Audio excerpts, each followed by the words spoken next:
డబ్బు, అనారోగ్యం, ఉద్యోగం, వ్యాపారం, అప్పులతో బాధపడుతున్నారా? మీకోసమే launch your future programme.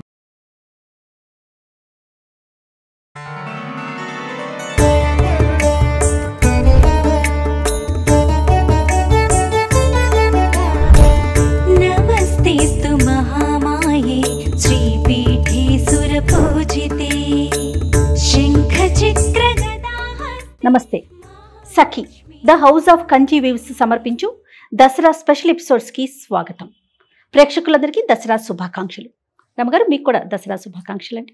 Dasara పండుగ శుభాకాంక్షలు చేయ. సుమన్ టీవీ ప్రేక్షకులందరికీ దసరా ఉత్సవాలకి స్వాగతం. రమగారు, 9 రోజులు చేసుకునే మనం నవరాత్రులు చాలా చక్కగా నియమ నిష్టలతో జరుపుకుంటాం కదా. ఈ 9 రోజులు మనం పాటించాల్సిన విధి విధానాలు ఏంటండి? దసరా అనగానే నవరాత్రులు, దీని పేరే నవరాత్రులు. మనకి 4 నవరాత్రులు ఉన్నా కూడా చాలా ప్రఖ్యాతంగా భారతదేశం అంతా జరుపుకునేవి దసరా నవరాత్రులే. 9 రోజులు అమ్మవారు వేరువేరు అవతారాలతోటి, వేరువేరు అలంకరణలతోటి, వేరువేరు మంత్రాలు, వేరువేరు అభిషేకాలు, దేనికి దానికే అట్లా ప్రత్యేకంగా జరపబడేది. ఒకే దైవారాధన వేరువేరు శక్తుల రూపంలో కొలవబడేది ఈ 9 రోజులు. 10వ రోజు అపరాజిత పూజ చేసుకుంటాం మనం. సో మనం ముందుగా పండుగ రోజు యొక్క విశిష్టతతో మొదలు పెడదామండి. దసరా పండుగ యొక్క విశిష్టత, ఆ రోజు మనం పాటించాల్సిన విధి విధానాలు. పండుగ 10వ రోజు కంటే మనం 9 రోజులు ఆశ్వయుజ శుద్ధ పాడ్యమి నుంచి శుద్ధ నవమి వరకు నవరాత్రి ఉత్సవాలు జరుపుకుంటాం. 10వ రోజున విజయదశమిగా భావించి అమ్మవారిని రాజరాజేశ్వరి అవతారంలో అపరాజితా శక్తి కంటే ఎక్కడా పరాజయం చెందని తల్లి ఆమెను పట్టుకుంటే మనం కూడా అలాగే విజయం సాధిస్తామన్న నమ్మకంతో ఆ రోజున ప్రత్యేకంగా పూజ చేసుకుంటాం. మొదటి రోజు నుంచి ఈ 9 రోజులు విశేషంగా కొలవటమే దసరా పండుగ యొక్క విశిష్టత. అయితే 9 రోజులు కలవటం అనగానే మనకి 9 రోజులు ఎందుకు కొలవాలి, ఏమిటి అనే ప్రత్యేకత ఎలా వచ్చిందండి? మనకి వైదిక సంఖ్యాశాస్త్రంలో 9 అంకెకి చాలా ప్రత్యేకత. అన్నితో నవరాత్రులు అని చెప్తాం కదా. ఈ లెక్క ఎట్లా వెళ్తుంది? మనకి నవగ్రహాలు ఉన్నాయి, మనకి నక్షత్రాలు 27, 3 9లు అన్నీ 9తోటే ముడిపడి ఉంటాయి. మనకి అంకెలు ఎన్ని? 1 నుంచి 9 వరకే కదా ప్రధాన అంకెలు. ఈ 1 నుంచి 9 దాకా ఉన్న అంకెలతోటే తతిమా ఎన్ని కోట్ల అంకెలైనా, ఏ సంఖ్య అయినా ఈ 1 2 3 4 5 6 7 9 వరకు. అయితే ఈ వీటిలలో ప్రధాన సంఖ్యలో చివరిదైన 9 చాలా ప్రత్యేకమైనదిగానే చెప్పబడుతుంది. 9తోటే మనకి ఎన్నో ఏర్పడి కనబడతాయి. ఈ నవగ్రహాలు కనిపిస్తాయి. 108 మనం జపం చేసుకుంటాం. 108 9 నుంచి భాగించబడిందే కదా, అది 9 నుంచి హెచ్చించబడిందే 108. ఎక్కడైనా సరే మనకి చూడండి, మా భగవద్గీతలో 18 అధ్యాయాలు, కురుక్షేత్ర యుద్ధం జరిగింది 18 అక్షౌహిణులు, 18 రోజులు, ఇట్లా అన్నీ ఈ 9తోటే ముడిపడి ఉన్నాయి. అమ్మని ఈ 9 రోజుల పాటు కొలవటం ఒక ప్రత్యేకమైన లక్షణంగా చెప్పబడుతుంది.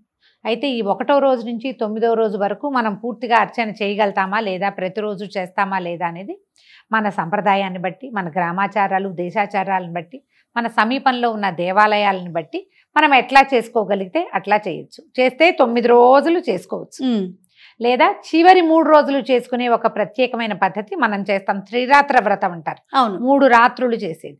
ఈ నవరాత్రులు అని చెప్పబడినందుకే మనం రాత్రిపూట పూజ చాలా విశేషమైంది. అయితే మనకి సమీప దేవాలయాల్లో ఏ విధానాన్ని అనుసరిస్తున్నారో మనం ఆ విధానాన్ని అనుసరించి వెళ్ళొచ్చు. ప్రఖ్యాత దేవాలయాల్లో ఏది పాటిస్తారో ఆ విధానాన్నైనా తీసుకోవచ్చు. లేదా మన ఇంట్లోనే ఒక సంప్రదాయం ఉంది, ఏటా మనం చేసుకుంటాం, మన ముందు తాతలు వాళ్ళు చేస్తున్నారు, మనం ఆ ఇంటి పద్ధతి అక్కడ ఎలా ఉన్నా సరే మనం ఇది పాటిస్తాం కాబట్టి ఈ రకంగా వెళ్ళచ్చు. ఈ 9 రోజులు అవతారాలే కాకుండా నవదుర్గలుగా అమ్మవారిని పూజించే విధానం కూడా కొన్ని ప్రాంతాల్లో కనపడుతుంది. ఇప్పుడు మన శ్రీశైలం భ్రమరాంబిక అమ్మవారి దగ్గర నవదుర్గా పూజ చేస్తారు. దుర్గలు వేరుగా ఉంటారు, వాళ్ళ స్వరూపాలు స్వభావాలు, వాళ్ళకి చేసే అర్చన ప్రత్యేకమైనది. సాధారణంగా మనకి దసరా నవరాత్రులు అనగానే మంత్రాధిష్టాన దేవతల్ని పూజించే విధానం కనపడుతుంది. మనం లౌకికంగా ఏదో సాధారణంగా పూజ చేసుకుంటాం, మంత్రాలు పెద్దవి కదా. అయితే ఈ పెద్ద సాంప్రదాయాన్ని పాటించే కొన్ని చోట్ల శృంగేరిలో కానీ, శృంగేరి కంచిలో కానీ ప్రత్యేకంగా అక్కడ విధానమే వేరుంటుంది. విజయవాడ మన కనకదుర్గమ్మకు కూడా అంతే కదా. కాదు, ఇక చెప్దాం. వీళ్ళు కాకుండా ఇవేంటంటే అవి మనం పీఠాలు మఠాలతోటి అనుసంధానమై ఉంటాయి. అక్కడ ఈ పెద్ద మంత్రాన్ని పునశ్చరణ చేయటం, అక్కడ హోమం చేస్తారు, కలసం పెట్టడం, హోమం చేయటం, పునశ్చరణ చేయటం, దశాంశం తర్పణం చేయటం, ఇదంతా విధానంగా ఉంటుంది. బోళ్ళంతా జపం చేస్తారు. మనకి కనకదుర్గ దేవాలయంలో ఏంటంటే లౌకిక విధానంలో వెళ్తారు. మంత్రాధిష్టాన దేవత అయినా అమ్మవారు అక్కడ ఇలా పీఠంతో ముడిపడి ఉన్నది కాదు కదా, అది మనం సార్వజనీనంగా ప్రజలందరూ పాటించగలిగే విధానం. దేవాలయంలో అమ్మని స్వర్ణ కవచాలంకృత దుర్గగా కొలుస్తూనే లౌకిక విధానం సాధారణ ప్రజలు అనుసరించదగినటువంటి తేలికపాటి విధానం అక్కడ మనకి కనపడుతుంది. మనం నిస్సందేహంగా ఏ భయము లేకుండా ఇది చేస్తే పొరపాటేమో తప్పేమో అంత చేయలేమేమో అన్న భయం లేకుండా మనం కనకదుర్గ దేవాలయంలో ఏం చేస్తారో ఇంద్రకీలాద్రి మీద ఆ విధానాన్ని అందరూ లౌకికులందరూ అనుసరించవచ్చు. మంత్ర విధానంతో చేసేవి మనకి ఈ శృంగేరిలోనూ అక్కడ కనపడతాయి. మీరు శృంగేరి ఆ ప్రాంతంలో ఉంటే అక్కడ పద్ధతే పాటిస్తాం. అక్కడ ఏం చేస్తారో అంత అలాంటిది కొంత సులువుగా చేసుకుంటాం. ఇక్కడ మనకి విధానమే హాయిగా ఉంటుంది. ఓకే, భయం లేదు. మనం ప్రతి సంవత్సరం కూడా విజయవాడ కనకదుర్గమని అనుసరించిగా మనం మాట్లాడుకుంటాం. సాధారణంగా మనం అంతా కూడా దాన్నే ఫాలో అవుతూ ఉంటాం. ఆ విధానాన్నే మనం ఫాలో అవుతాం. మరి ఈ సంవత్సరం ఏ విధానాన్ని చెప్పబోతున్నారండి? ఈ సంవత్సరం కూడా మనం కనకదుర్గ దేవాలయంలో అమ్మవారికి ఎలాంటి సేవాకాలం సమర్పిస్తారో అదే విధానంలో ఏ రోజు ఏ ఏ అవతారం దేవాలయంలో వేయబోతారో అదే అవతారాన్ని గురించి మనం మాట్లాడుకుందాం. అమ్మవారిని లోపల మూలవరులు అమ్మ కనక దుర్గమ్మ నవ్వుతూ చక్కగా మందహాసంతో కనపడతారు. ఆమెను అలాగే ఉండనిచ్చి పక్కన విడిగా మనకి ఇలా స్వరూపాన్ని వెలయిస్తారు. ఏ రోజు ఏ స్వరూపాన్ని వెలయిస్తారో ఆ రోజు ఆ దేవతకి పెట్టవలసినటువంటి ప్రసాదము నైవేద్యం కానీ, చేయవలసిన పూజా విధానం కానీ, ఏ స్తోత్రం చదువుకోవాలి, ఏ అష్టోత్తరం చదువుకోవాలి, ఇది మనం ఏం సమర్పిస్తే మంచిది, ఆ రోజున మనం అనుసరించాల్సిన విధానాలు ఏమిటి అనేది సులభమైన విధానంలోనే చెప్పుకుందాం. ఎప్పుడు దైవారాధన ఎంత సులువుగా ఉంటే అంత మంచిది, భయం వేయకుండా ఉంటుంది. మీరు బాగా అద్భుతమైన విధానాలు మీకు అలవాటు ఉన్నాయి, వచ్చు, తెలుసు, ఇంట్లో పెద్దలు ఉన్నారు, ఏదో ఒక పురోహితుడిని పెట్టుకుని చేయించుకుంటాము అంటే విధానం చక్కగానే వెళ్తుంది. మనమే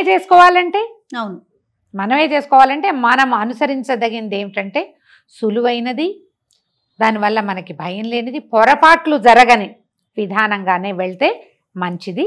ఎవరికైనా ఇది ఈజీ. రమగారు, ఇంట్లో ప్రతిమని పెట్టుకునే అలవాటు ఉంటుందా ఎక్కడైనా? దుర్గమ్మని కొంచెం తక్కువే ఉంటుంది జయ, ప్రతిమ కాదు. అసలు ఇక్కడ మనకి నవరాత్రులు అంటేనే కలశారోపణ ముఖ్యం. మనం 9 రోజులు నియమంగా చేస్తాం. అందుకని కదపకుండా ఉండేందుకు ముందు ఒక కలశము, తర్వాత ఏమో అఖండ దీపారాధన, ఇవి రెండు ఇంపార్టెంట్. అఖండ దీపారాధన మెయింటెనెన్స్ కష్టం అవుతుంది అనుకుంటే కనుక 2 పూట్ల దీపారాధన, నిత్య దీపారాధన 2 పూటల. తర్వాత ఈ కలశం పెట్టుకోవటం మన ఇంట్లో అలవాట్లేదు, ఒట్టి పటం పెట్టుకుని పూజించుకోండి. పటం పెట్టుకోవచ్చు, దానికి ఏ తప్పు లేదు. సచామర రమావాణి సవిదక్షిణ సేవిత ఆ నామానికి అనుసరించి ఉండేటువంటి ఒక పిక్చర్ని, ఒక పటాన్ని మీరు పెట్టుకోవచ్చు. ఏదైనా చిన్న ప్రతిమలు ఉంటే కాదు, చిన్న ప్రతిమ ఎంతది ప్రతిమ ఉంటే ప్రతిమా స్వరూపాన్ని పెట్టుకోవచ్చు. రోజు ఒక రూపాన్నే మనం పూజించవచ్చు. మనం ఆ రోజు ఎవరిని పూజిస్తామో ఆ అమ్మవారి పేరు ఆ రోజు చెప్పుకోవచ్చు. ఈ ప్రతిమలు దేవాలయంలో మార్చినట్టు ఫోటోలు మార్చాలా, ప్రతిమలు మార్చాలా, అలాంటి అనుమానాలకి తావివ్వద్దు. ఎందుకంటే 10 రోజులు చేసుకునే విధానం కాబట్టి మనం ఇంట్లో సాధారణంగా పాటించలేకపోతాం. పాటిస్తే సంతోషం, అంతే కదండి. అవును. ఇప్పుడు ప్రతిమని పెట్టుకుని ఇంట్లో పురోహితుడిని పెట్టుకుని సాంగంగా మొత్తం విధి విధానాల ప్రకారం చేసే వాళ్ళకి ప్రతిమని మార్చేందుకు కూడా వాళ్ళకి అవకాశం ఉంటుంది. రోజుకు ఒక అలంకారం, ప్రత్యేక వస్త్రధారణ, ప్రత్యేకంగా అలంకారం, సరస్వతి పూజ రోజున వీణ, దుర్గా పూజ రోజున సింహవాహనం, అవన్నీ పెట్టగలుగుతారు. అందరి వల్ల అదట్లా అవకాశం ఉండదు కదా. అందుకని సులువుగా ఏం చేసుకుంటాము, మనము ఒక చిన్న కలశం పెట్టుకోగలిగితే పెట్టుకోవటం, లేదా పటం పెట్టుకోవటం. చిన్న ప్రతిమ పెట్టుకున్నాం అనుకోండి, కుంకుమార్చన చేసుకోవటం మనకి సులువుగా ఉంటుంది. దసరా నవరాత్రుల్లో ప్రత్యేకంగా చెప్పబడేది కుంకుమార్చన.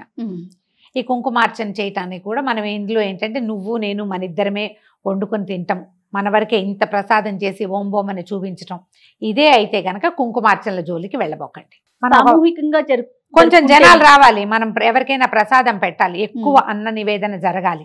అలాంటివి చేసేటప్పుడు మీరు కుంకుమార్చన పెట్టుకోవచ్చు. మన ఇద్దరం భార్యాభర్త ఇద్దరమే ఉంటాం, ఆఫీస్ ఉంది, పటం పెట్టుకోండి. ఈ రోజు ఈ అమ్మవారు అంటే ఆ అమ్మవారికి సంబంధించిన అష్టోత్తరం చదువుకోండి, అమ్మవారికి 4 పూలు సమర్పించండి, పళ్ళు పాలు ఏదైనా నివేదన మీరు చేయగలిగితే, అన్న నివేదన ఏదైనా చేయగలిగితే అది ఇక్కడ చేయండి. ఇంకొక విషయం కదా రమ్మగారు, 9 రోజులకి 9 నైవేద్యాలు ఉంటాయి కదా అమ్మవారికి. మీరు అన్నట్లుగా మనం కలసం వరకే పెట్టుకోవటమా లేదా ఒక పటం పెట్టుకోవటమా? అలా పెట్టుకున్నప్పుడు ఈ నైవేద్యాలని 9 రకాలుగా ఏ రోజుకి ఆ రోజు సంబంధించి కూడా పెట్టుకోవచ్చు. ఓపిక ఉంటే ఓపిక మీకు చేత కావాలిగా, ఉమ్. కుదరాలి కదా. అదొక చాలా పెద్ద పాయింట్ కదా. ఇంట్లోనే ఉంటాము, ఇంట్లో నుంచే పని చేస్తున్నాము, ఏ 12 గంటలకో ఆఫీస్కి వెళ్తాము, పొద్దున్న చేసుకోగలము అనుకున్న వాళ్ళు ఏ రోజు అన్న నివేదన ఆ రోజున మనం చేసుకుని అమ్మవారికి నివేదించుకోవచ్చు. అంత సాగని వాళ్ళు పాలు పళ్ళు చివరి రోజున కొంచెం అన్న నివేదన చేసుకుందాము. ఇప్పుడు మన కుంకుమార్చన అనగానే అది ఇవన్నీ ఒకటొకటి చెప్పుకోవాలి కదా. కుంకుమార్చన చిన్న ప్రతిమ ఒక చిన్న పాత్రలోనో ఒక పళ్ళెంలోనో అమ్మవారిని కదపకుండా ఉంచుకోండి. పసుపు వినాయకుడిని చేసి వినాయకుడికి మొట్టమొదట అర్ఘ్యం పాద్యం ఇచ్చి, నాయన ఈ పని అంతా ఈ 9 రోజులు అయ్యేదాకా నువ్వు మాతో ఉండని ఒక దండం పెట్టుకోవటం, వినాయకుడిని పక్కకి స్థాపించడం. ఈ అమ్మవారికి కుంకుమార్చన ఇట్లా తీసుకోవాలి. ఈ పట్టుకున్న కుంకుమ ఇంతే. నువ్వు ఏ స్తోత్రం చదువుకుంటావు, స్తోత్రం అయ్యాక ఒక చిటికెడు స్తోత్రం చదువుతూ ఇలా ఇలా ఇలా ఇలా వేసేయబోకండి. స్తోత్రం అయ్యాక వెయ్యాలి. పట్టుకుని ఏంటంటే మీరు ఇలా వేసేసరికల్లా ఏమవుతుంది, ఈ కుంకుమ చిటిక అయిపోగానే మళ్ళీ తీసుకుంటాం. అప్పుడు ఇంత కుంకుమార్చన చేస్తాం. కుంకుమార్చనకి తగినంత నివేదన వితరణ కావాలి.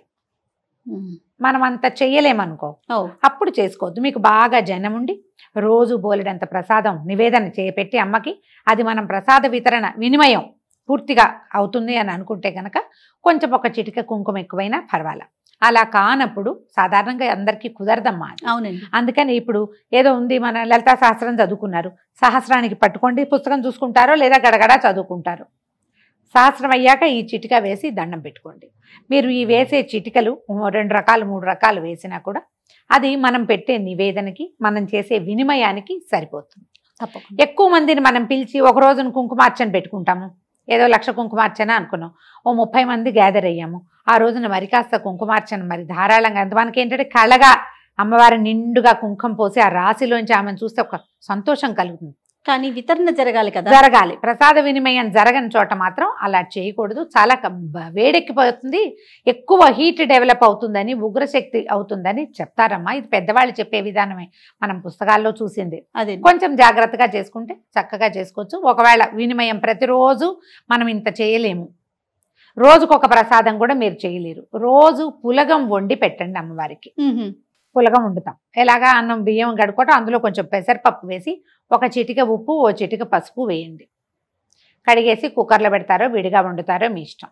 దాని మీద ఒక బెల్లం ముక్క పెట్టి ఒక నేతి బొట్టు వేసి అది నివేదన చేస్తే మహానివేదన. అది ప్రతిరోజు అది మీరు అదే నివేదన చేసుకోవచ్చు. ఓపిక లేని వాళ్ళు ఓపుకుంటే రోజుకొకటి వండుకోవచ్చు కదా. ఇదొకటి. దీంతో పాటు ఉపవాసాలు ఒక ప్రత్యేకమైన విషయం. ఈ ఉపవాసం ఏంటంటే ఏకభుక్తం చెయ్యొచ్చు, నక్తం చెయ్యొచ్చు. ఇవేమీ చేయకుండా కూడా పూజించుకోవచ్చు. ఏకభుక్తం అంటే పగలు భోజనం చేసి రాత్రి ఉపవాసం ఉండటం, ఫలహారం ఏదైనా తీసుకోవటం. నక్తం అంటే పగలల్లా ఉపవాసం ఉండి రాత్రి అమ్మవారి అర్చన అయ్యాక భుజించడం, ప్రసాదాన్ని భుజించడం. ఇక 3వ మార్గం ఏమిటంటే 2 పూట్ల మనం మామూలుగానే పూజ చేసుకుంటాము, లేదా ఒక పూటే చేసుకుంటాము, ఆహారం మామూలే. ఇందులో ఒక అమెండ్మెంట్ ఏంటంటే మీకు ఉపవాసం ఉండాలని ఉంది కానీ ఉండలేరు, మందులు వేసుకుంటారు, ఏదో ఓపిక చాలదో, ఉద్యోగాలు, చిన్నపిల్లలు ఏదో సమస్య ఉంటుంది. దీనికి ఒక చిన్న ప్రత్యేక అమెండ్మెంట్ ఏంటంటే నివేదన చేసిన పదార్థం మాత్రమే తినండి.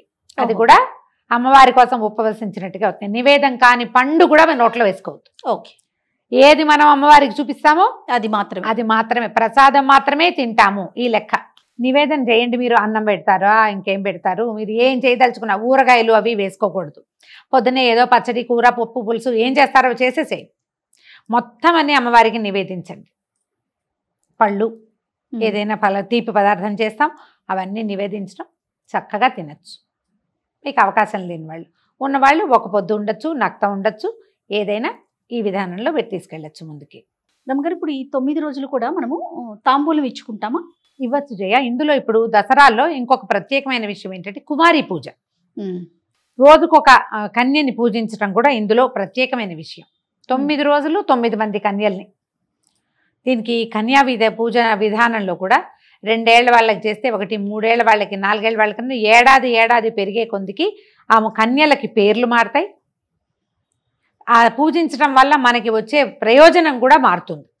ఇట్లా సిద్ధాంతంగా ఉంది. మనం అలా చేయలేకపోతే కనీసం ఈ 10 రోజుల్లో 9 రోజుల్లో ఒక్క కుమారికైనా సరే 9-10 సంవత్సరాల లోపలదే కుమారి పూజ.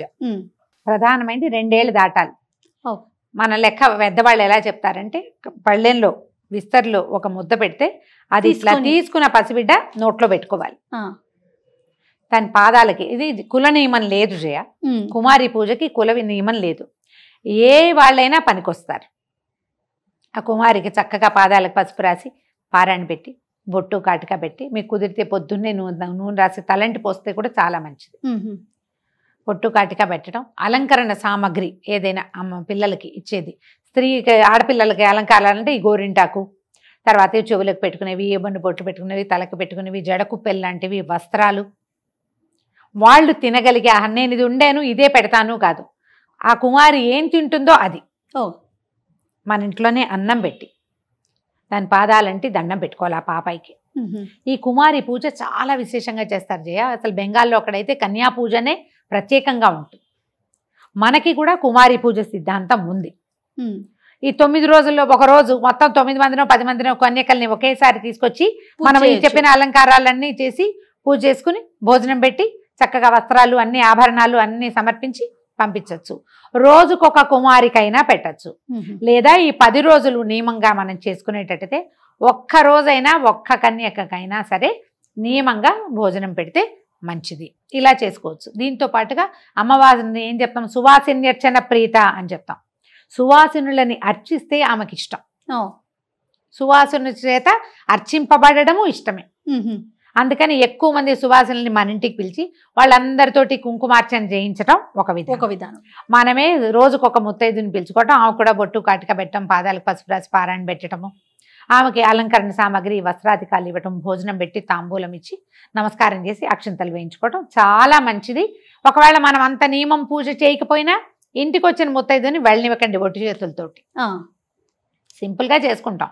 ఊరికే దసరా దండం పెట్టుకుంటాం. అయినా సరే మన ఇంటికి ఎవరో ఫ్రెండో ఎవరో వివాహిత వచ్చారు, చక్కగా బొట్టు పెట్టి ఒక తాంబూలం ఇవ్వండి, 2 పండు తమలపాకులు, ఓ రవికల బట్టో, ఓ వస్త్రం, ఓసారి ఇవ్వగలిగితే ఓ చీరో, ఏం లేవు 2 పళ్ళు చేతిలో పెట్టండి, 2 గులాబీ పూలు చేతిలో పెట్టండి, ఉంటే గాజులు ఇవ్వచ్చు. ఇట్లా అలంకరణ సామాగ్రి ఏదైనా ఇవ్వచ్చు. మన మొత్తం లైన్ అంతా చూడు. దసరా పూజ అనంగానే మొట్టమొదట కలశారోపణ అవి చేయగలిగితే చేస్తాం. అవును. అఖండం పెట్టగలిగితే పెడతాం. అష్టోత్తరాలు అవి చదువుకోగలిగితే చదువుకుంటాం. నివేదనలు 10 రోజులు చేయగలిగితే చేస్తాం. కుమారి పూజ చేయగలిగితే చేస్తాం. ఇవేవి చేయలేరు మీరు. మీ ఇంటికి వచ్చిన ముత్తైదుకి బొట్టు పెట్టండి, అది చేయగలుగుతాం. దసరా కదా ఇది, దసరా కదా ఈ 10 రోజులు అని ఆమె చేతికి తమలపాకులు ఉండవు అందరిళ్లలో సమయానికి. ఓ పండో ఓ ఫలమో ఇచ్చి పెద్దవాళ్ళు అయితే వాళ్ళకి ఒక దండం పెట్టి అక్షింతలు వేయించుకోండమ్మా, ఇది మంచిది. రైట్. ఇది అలవాటు చేసుకుంటే మనం ఏటా చేసుకోవచ్చు. మన విధానాన్ని సంస్కృతిని వదిలిపెట్టకుండా ఉండటం, ముందు తరాలకు అందించడం. పైగా ప్రధానమైనది ఏంటంటే ఈ సమయంలో ఇప్పుడు ఈ శరన్నవరాత్రులు అని చెప్తాం. శరత్కాలమే అత్యద్భుతమైన కాలం. ఈ కాలంలో ఈ 10 రోజుల పాటు ఈ ఆద్యశక్తి అయినటువంటి ప్రకృతి సుప్రసన్నంగా ఉంటుంది. పార్వతీదేవి అనుగ్రహం ఎక్కువగా ఉన్న రోజులు. ఈ రోజుల్లో మనం ఏ శుభకార్యం, ఏ మంచి పని, మనకి ఫలితాన్ని ఇచ్చే ఏ పనైనా ఇబ్బడి ముబ్బడిగా ఫలితాన్ని ఇస్తుంది. ఎవరికైనా బొట్టు పెట్టడం మంచిది ఈ రోజుల్లో, ఇంకా మంచిది. ఎవరికైనా దానం చేయటం మంచిది ఈ రోజుల్లో, ఇది లెక్క అన్నమాట. అందుకని ఈ 10 రోజులు ప్రసన్నంగాను ప్రభావవంతంగాను ఉండేటువంటి ఆద్య శక్తిని మనం ఈ రకంగా అర్చించుకుంటే పాజిటివ్ ఎనర్జీ పెరుగుతుంది. ముందు రోజులు మరింత ఆరోగ్యకరంగా వెళ్తాయి. దీనికి స్నాన నియమాదులకు పొద్దున్నే లేవడం అంతే. అండ్ మనం ప్రత్యేకంగా చెప్పుకునేదమ్మా, శరన్నవరాత్రులలో కొట్లాటలకి గొడవలకి దిగబోకండి. సాధ్యమైనంత ప్రసన్నంగా ఉండండి. కొట్లాట వస్తే వాయిదా వేయండి, తర్వాత ఇక రానే రావు. ఈ విషయంలో జాగ్రత్త వహిస్తూ ఈ 10 రోజుల నియమావళిని ఎంత మటుకు పాటించగలిగితే అంతవరకు పాటిస్తూ మీ పూజా విధానాన్ని ముందుకు తీసుకెళ్ళండి. సంతోషరావు గారు, నమస్తే. నమస్తే జయ.